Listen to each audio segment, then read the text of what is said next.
If this is your first time here, welcome to the channel. And all my subscribers, thank you so much because without you, this channel would not exist. Okay, so the current theme for you that you're facing sits around the Ten of Pentacles upside down. So you're a little bit uncomfortable. You're a little bit out of whack in your earthly plane. What this reminds me of is that you have an orchard of apples, okay? And you have planted it and it's come to full bloom. But the apple tree, you don't pick the fruit. So what happens? It rots. You hung on too long. So what this is telling you is that in order to have that fulfillment on the earthly plane, don't hold on too long. Don't hold on too long to the 10. Let the one go back, right? Let the potentials arise from the plentiful that you have. Now, if you do that, you then have to remember that the Queen of Pentacles is what you need to be mindful of because she understands that everything you need, you have. So you don't need to wait. You don't need to hold on. You can just let go and trust that you have mastered everything that's required to move towards the next step in life. So by looking at the pentacles here, this really looks more around your career or your family or something that is tangible to you, but you're afraid. And so you hold on too long. And when you do that, things can rot and you can't regain that which you have lost. So don't hold on so long. Let it go back into the universe. And again, be mindful of the queen here because she's telling you that you have enough. Nurture it. You have the butterflies so you can transform into anything you want. You've already mastered it. You already know what you need to do.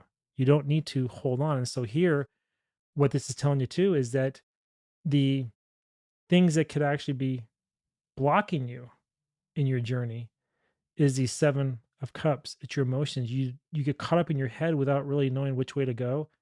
And because of the emotional turmoil that you face, you end up always kind of screwing yourself. You see here you have like, do I pick the cup with the wreath? Do I pick the cup with the jewels? Do I pick the cup with the house? Do I pick the cup with the lady or do I pick the unknown?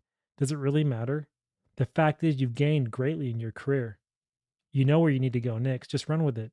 Trust your gut, trust your intuition. That's what I'm seeing. When we look at the numbers here, you have a 10 and the 7, which is a 17. So that's the one energy in the 7. And so it's telling you that you have these potentials and possibilities in front of you, right? The 1 there, the 7 there. And then the 7 is all around. You have to kind of sit back and assess things. Isn't that what we said what the queen was all about? Knowing that you have it, you're ready to go.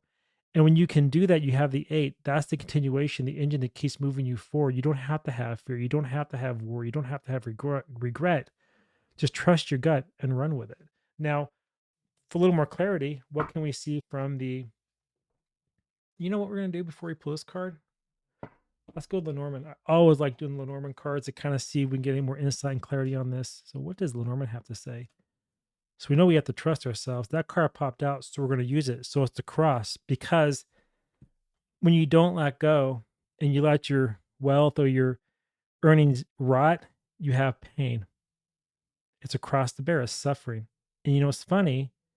It's the 8 because sometimes you can't learn your lesson. It's that 8 that you have to take the engine of pain to keep moving forward over and over again. You have to learn. You haven't learned.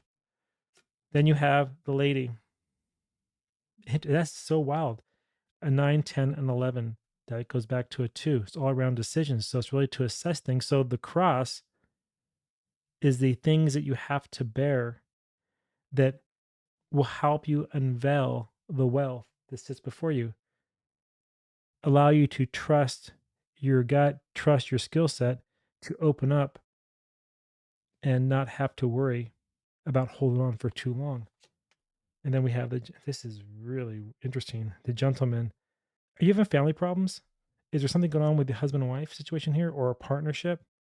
It's almost like that there's a issue around some type of business arrangement and one partner is holding on too long. The other partner wants us to, move forward and say, "Hey, we have enough here." But because of that, the disconnect, emotions, spades, okay? What's funny too, cups, they line up. So it's almost like that because there's a little bit of contention here and not in agreement with one another, that there's creating this unnecessary suffering that's not needed because you're holding on too long. You're not trusting the wisdom that you have, and you're not make a decision, and that's destroying your business or your earthly plane. Could be your home life, family, friends, business. Something that's tangible is getting messed up because of the trust between you two. You're just on different planes. You're not really aligning up with one another. Boy, that sure took a turn, didn't it? I'm glad I pulled Lenormand because kind of clarifying that has something to do with a partnership of some type that just isn't coming into agreement with one another. It shows you this really around this. Looks like a business to me, partnership, something like that. And you're just not really making the right decision. It's kind of a little bit of trouble here because it's like wasteful. You're not investing back when you should. You're holding on too long, or you're not. I don't know. It's just something where you're not releasing quick enough, and it's causing you guys a lot of problems. A 10, man, it's cycle. Is that you're in this karmic state where if you don't let go, you'll keep in this position of repeating it over and over and over again. That's the 10. That's the cycle. It just doesn't end. And the only way it ends is if you, again, can trust each other, stop worrying about the decisions, go with the intuition, nurture with what you have because you know what you have is good, and then finally let go to give back rather than holding on for too long and everything just turns to hell. Anyway, that's what I'm seeing. And until next time, take care and bye bye.